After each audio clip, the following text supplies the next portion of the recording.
before I go, you said you're serving with Commander Shepard now? We saw him on the news here. He's cute. Later, sis. Tell me you didn't hear that. Your sister, I assume? Until I get home and kill her. That's Sarah, the youngest. Surprised to see you here, sir. Thought you'd be chatting up, what's her name? T'Soni? Liara. Why would you think that? Scuttlebutt says you got a bit of a thing for her. I could understand why. The crew's off limits with the regs against fraternization. And at least she looks like a woman. You think I'm interested in Liara because she's the only one I'm allowed to date? So you are interested in her. Of course, it could be politics. Alien diplomat's daughter, us under orders to make nice with the bug-eyed monsters. What's up? You didn't come by to eavesdrop on Family Mail. Your family seems to be important to you. Yeah, we've always been close. Me and my sisters especially. With Dad on duty so much, I had to help Mom raise them. Did your father serve with the fleet? Yeah, took any crap posting he could get that offered space time. You know what? He worked his ass off trying to get recognized, but he never made it above serviceman 3rd class. He was real proud when I made chief. First thing he did was salute. What about your mother? You haven't mentioned her. You must know what military wives are like. Strong because they have to be, able to raise kids while Dad's away on a 6-month cruise. She has a degree in planetary geology. She and Dad both wanted to see new worlds. She gave up her career to raise us, though. Where did you grow up? All over. We transferred a half a dozen times before I finished grade school. You go where personnel command sends you, right? I guess that's why I'm so tight with my sisters. We'd have to leave all our friends every 2 or 3 years. You have more than one sister? Sounds like a big family. Yeah, I'm the oldest, then Abby, then Lynn. Sarah's the youngest. She's still in high school. With 4 girls, Dad used to say he felt more outnumbered at home than on maneuvers. After helping raise them, your sisters still talk to you? Amazing. Things were tense between Sarah and me for a while. Then we bonded. Sounds like a story. Feel like sharing? Sarah got herself a boyfriend who wanted to go faster than she did, Mike. I didn't think he was a bad kid, just pushy. Lynn would send me these worried vid mails, and I'd tell her to relax. Sounds like that situation didn't last. Mike thought they'd go for a romantic walk in the woods, because he figured it was past time they did the deed. She levered Mike face first into a tree and left. Didn't have a scratch on her.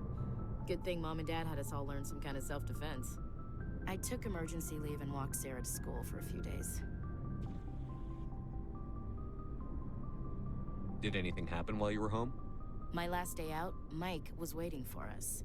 Sarah had told her friends, so everyone at school knew what he did. He wasn't happy. I wanted to snap him in half, but Sarah gave me this look, this let me handle it, I need to do this alone look. She kept her cool, God bless her, as he screamed in her face. She just let him vent. Then he tried to punch her. I swear, she just flowed around him. Next thing I knew, he's face down on the sidewalk, and there's blood everywhere. That's unbelievable. Sarah must be as good as you. Better. I'm more or less a straight-up puncher. When he swung, she wasn't there anymore, and he fell. She helped him stop the bleeding and had me call an ambulance. She told the paramedics he fell. Before they took him to the hospital, Mike touched Sarah's arm. I thought he was gonna end up on the ground again. But he hung his head, whispered, "I'm sorry," and started crying. And she hugged him. The Williams women are a decisive bunch, Commander. We do things when we're ready. Not before, not after. Your sister's something else. But you didn't mention your father at all. Was he on deployment?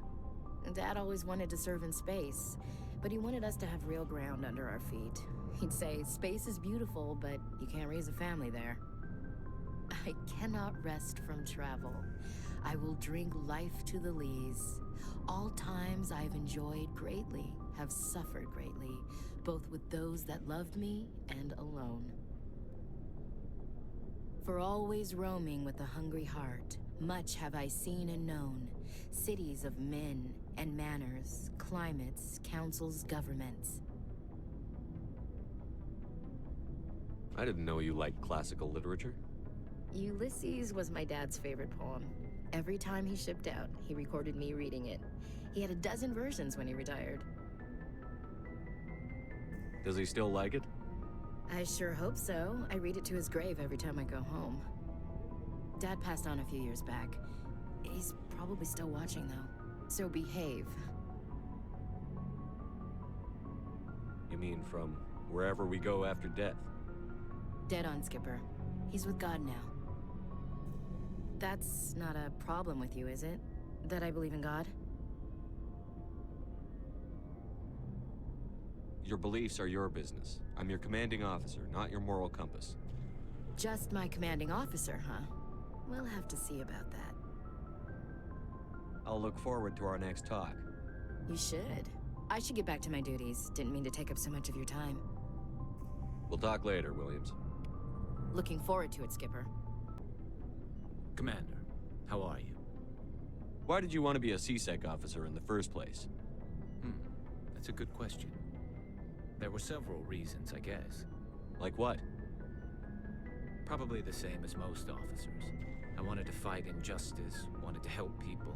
I guess my father had something to do with it too. He was CSEC, one of the best. I grew up hearing about his accomplishments or seeing his picture on the vids after a big arrest. He's taking my resignation pretty hard. He's not impressed that you're going after Saren? My father's a CSEC man to the bone. Do things right or don't do them at all, he says. He thinks I'm being too rash, too impatient. He's worried I'll become just like Saren. He actually talked me out of becoming a Spectre when I was younger, for the same reasons. You were asked to be a Spectre? Well, I was targeted as a possible Spectre candidate. Me and about 1,000 other Turian military recruits. I could have received special training, but my father didn't like it. He despises the Spectres. He hates the idea of someone having unlimited power with no accountability. He wouldn't like you, Commander. No offense. Spoken like a true CSEC officer. Yeah, it's a speech I've heard one too many times. But Saren's not gonna play by our rules, CSEC's rules. If you want to nail Saren, you need to send someone who isn't restricted by policies and procedures. You're a quick learner, Garrus. We'll beat him at his own game. It's the only way to stop someone like him. I'm right behind you, Commander. So, we've got Saren on the run. It won't be long now. Saren's good, but I'm better. Good. He's rotten. To the core. I could tell as soon as I met him. Why didn't you tell me this sooner? I would've if I thought it was important.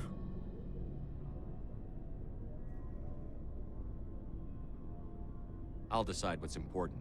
Now tell me how you know Saren. This was a while ago. A bunch of mercs were bragging about a job out near the edges of the Terminus systems. They said it paid well and the boss was never around to ride them. They said he was looking for more men, too. So I checked it out. I didn't know Saren was openly recruiting mercs. It wasn't that open, and he only showed his face once.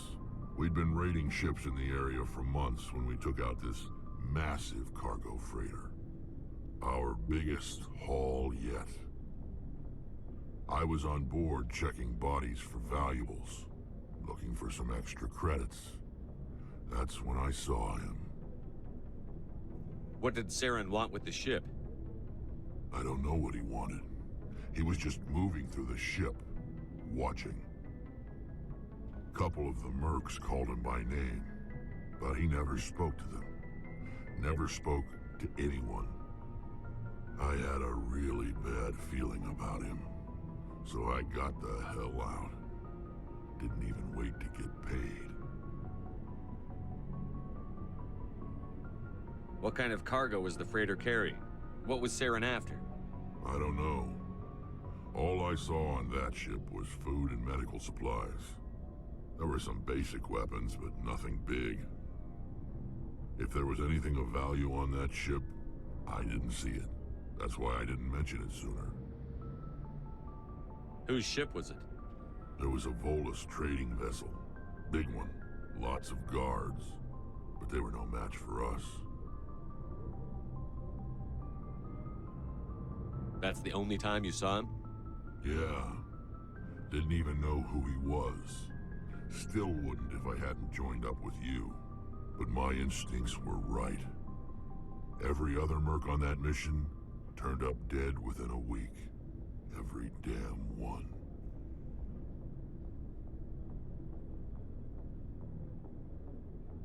So long, Rex. Shepard. Oh, hello, Shepard. Are you okay? I don't know. Your ship is amazing, and your crew's been really great to me. Especially your chief engineer. But I just sort of feel out of place. The Normandy runs so smooth, it feels like we're not even moving. And the engines are so quiet. How do you sleep at night? The silence wakes you up? Back on the flotilla, the last thing you want to hear is silence. It means an engine's died or an air filter shut down. I guess you don't have to worry about that here. But old habits die hard. But it's more than just the silence. This ship feels so empty. It's like half the crew is missing. Back home, I couldn't wait to go on my pilgrimage. I couldn't wait to get away from the crowds. Now that I'm out here, I kind of miss them. Sometimes we don't appreciate what we have until it's gone. That's true. I'm starting to wonder if that's what the pilgrimage is really about. It's given me a whole new perspective on my people and our culture. You know, there's always a few who go on their pilgrimages and never return. I always assumed something bad happened to them, but maybe they just wanted a different life.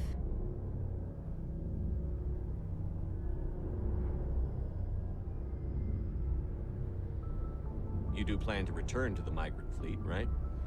I could never abandon my people, Shepard. I will go back eventually, but we have to stop Saren first.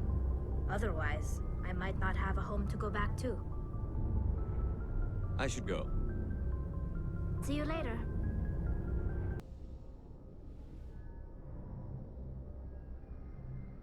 I get the feeling you want to ask me something, Commander.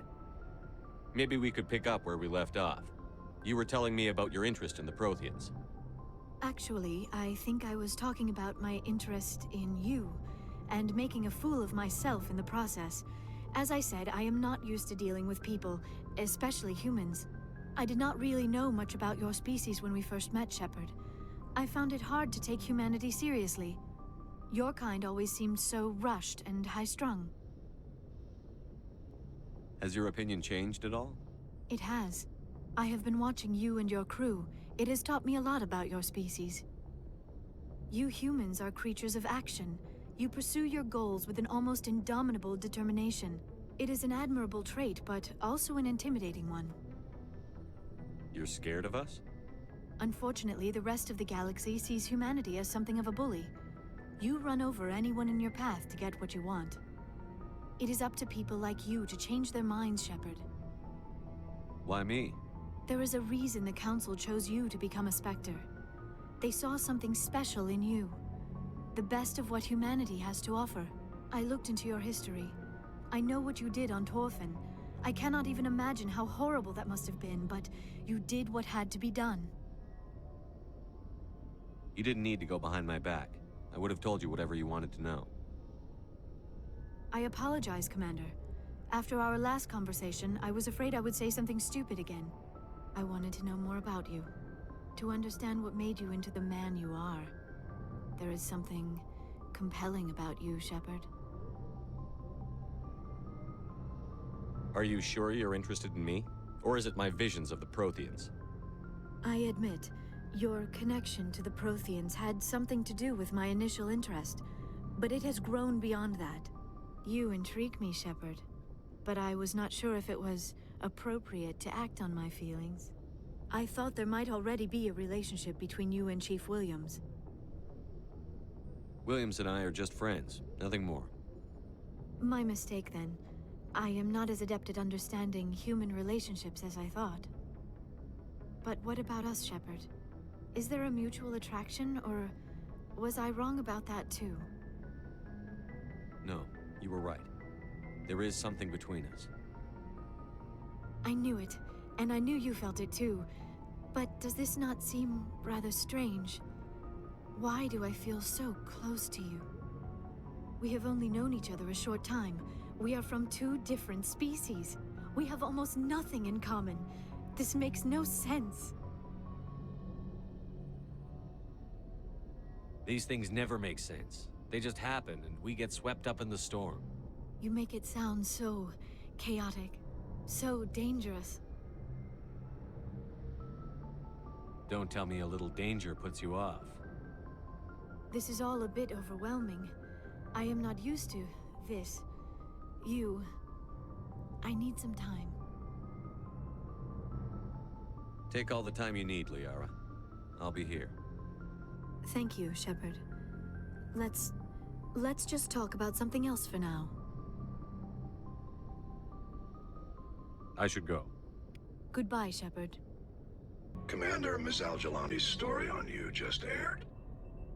She shouldn't have ambushed you like that. But you handled it the right way. To be honest, I thought she was full of crap. She was, but we can't say that. There's an art to dealing with the media. This won't happen again, Commander. We have a press corps so personnel don't have to deal with her kind of BS. There is one other matter, however. The Citadel has been trying to play down Saren going rogue. It makes the Spectres look bad. Your mention of him was politically inconvenient. I'm sure Saren inconvenienced the people he killed on Eden Prime, too. I'm on your side, Commander. Remember that. This comes from the Joint Military Command. I won't keep you any longer. Fifth Fleet out.